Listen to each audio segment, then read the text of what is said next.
Today's episode of Inclusion Revolution was recorded at Eastlink Studios in Halifax and broadcast on Eastlink and on VoicePrint. Thank you for listening. Welcome to Inclusion Revolution here on VoicePrint.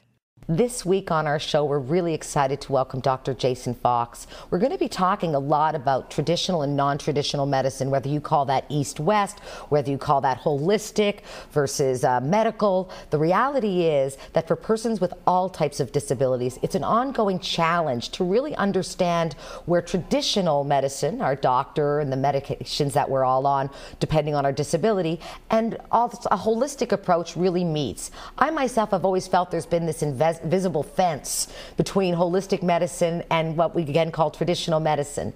And Jason's really here to help us understand where both fit, how we can negotiate with our medical doctor to better incorporate holistic medicine. And what's really interesting about Jason's perspective is the fact that he's been on both sides of that fence. He has worked in British Columbia in traditional medicine, and he's going to tell us a little more about that. And today he runs a chiropractic clinic here in Halifax. So it's really exciting to have him on, and welcome, Jason Fox. Thank you very much for having me here, Tova. No problem. I think what we really have to ask you first about, Jason, before we go anywhere, is to tell us a little bit about you and why you think it's important that we're here today talking about combining both traditional and non-traditional approaches to medical care.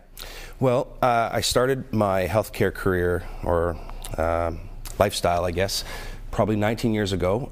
In BC, I worked as a respiratory therapist at Chilliwack General Hospital and many other hospitals on a casual or semi-part-time basis. And again, what was your role in those hospitals? Well, very acute care, crisis management, member of the code and trauma teams, critical patient transport into the city.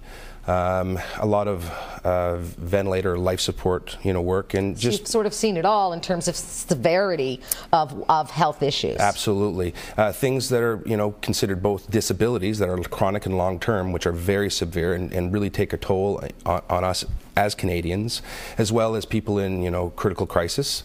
I believe in 19 years of being in healthcare now, I feel like I've had a really good. I have a good perspective on what is going on out there in healthcare. Okay, well, there you go. You've led to my next question, what's going on out there in healthcare? We're here in Halifax. Obviously, we care very deeply about the health of Nova Scotians. I am aware, as I know you are, that we have the highest percentage per capita of persons who self-identify as living with disability, which means those are the ones talking about it. And you and I both know so many people don't even recognize or acknowledge what they're living with is disability. So we know the numbers are high and that Nova Scotians require a lot of support from both traditional and non-traditional medicine. And I need to hear from you, what is that invisible sort of fence that I certainly perceive? Am I wrong? Is it out there in terms of what traditional medicine and our doctors are telling us and what alternatives are available?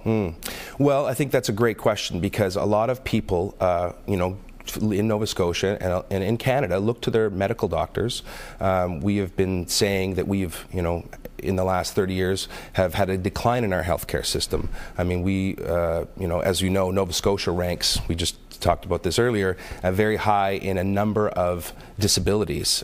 In terms of care and time to get care and the kinds of disabilities we have the longest waiting times in Canada. Okay. We have the highest amount of medical doctors, I think third highest amount of medical doctors per capita. Yet all I ever hear, Jason, is nobody can find a doctor when someone retires. Well, we have a number of general practitioners or family practice doctors, but they're based on the amount of burden they have. To get people to specialists is really the big gap, and the waiting times for surgeries, are sometimes a third longer than other provinces. I don't think you'll have to convince any of our listeners here in Nova Scotia that some of the wait times are highly inappropriate. I think they'll all agree. And that's why I wanted you to talk today about the importance of holistic medicine. We understand there's gaps not only in times, but in even the capacity to care for certain issues that people with disabilities have. And what I really wanted to hear from you is, why is there this resistance, because you have been on both sides of this fence, if I may say there's a fence.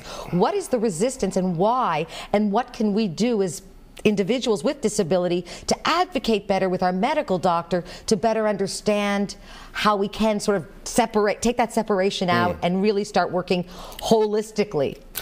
We need to educate our medical doctors, okay, and that's the big thing. They get lots of education on current pharmacological treatments. I mean, there's always somebody to educate them about the latest and greatest drug for certain conditions. And as you know, Tova, I mean, most of the, every third commercial on TV when you're watching your favorite program during prime time is a pharmaceutical talking about treating some disability, from headaches to back pain, diabetes. I keep seeing Cialis with the overrunning tub, but that's another one. That is another one. But I do agree, I've seen an immense amount of advertising that I never used to see for medications, and what they're doing is they're telling the patient, ask for that. Go to your doctor and get that. So that's what people are, in our society are being shown that that's the way. It's in a pill. Your health is located in a pill, and I believe, okay, if we educate our physicians, there's a very small amount of, I think there's over, maybe 115 or so at last count, chiropractors in Nova Scotia. We think we have 2,200 medical practitioners currently, okay?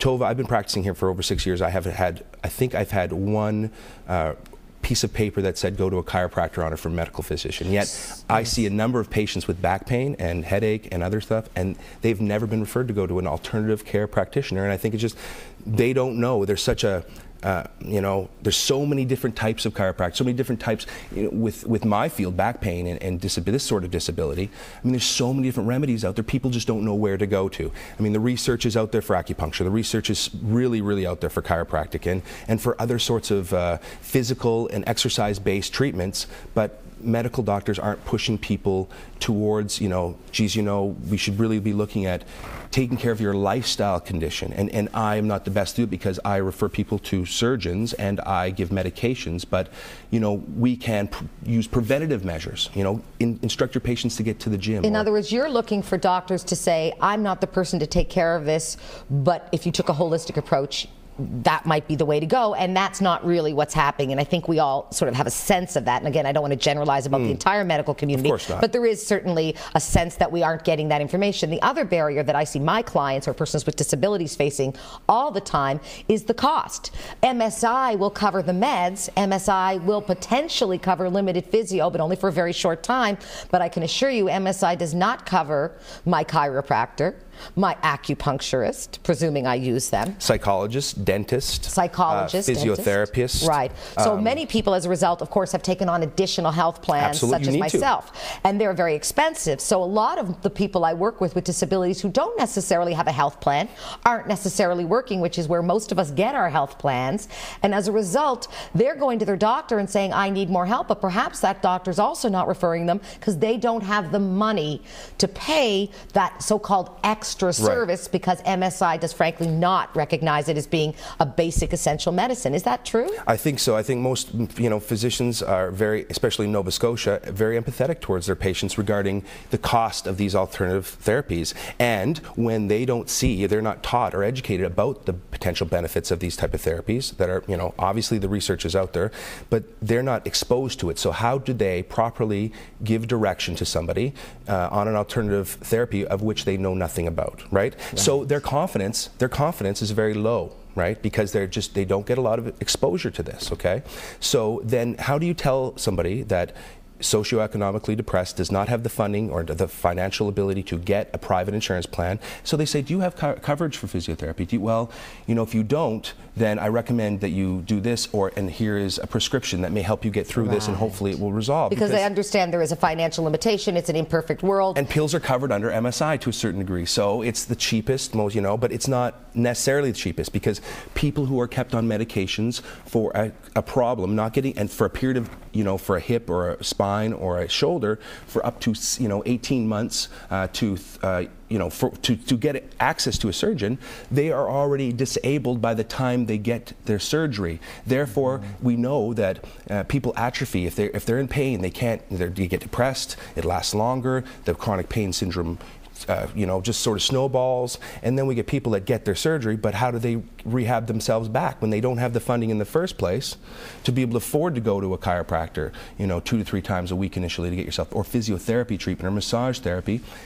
how do they get access to this? And it's access, right? Well, that's great, because that leads to the whole point of Inclusion Revolution, as you know, Jason, is to look at tomorrow. The revolution is not where we're going to all get our guns together. This revolution is truly a revolution of thinking differently and approaching things in a holistic fashion, because I have learned, and those with disabilities I work with agree, that we really require information and understanding so we can move to the future. And the future of the Inclusion Revolution includes finding ways for people to get what they need, whatever it might be, that will make them better. And with that in mind, I'd like you to give me a couple of ideas on how people might be able to do that. Well, I think that we need to just like the pharmaceutical companies are saying to patients, ask your doctor. I think people need to really ask their doctor about ways that they can get access to various types of care. I mean, patients really need to talk to political leaders and people involved in government. We need to make a voice. And on that note, I want to take a break. We're going to be right back with Dr. Jason Fox on the Inclusion Revolution after this very important message. So go grab some healthy snacks and come right back and join.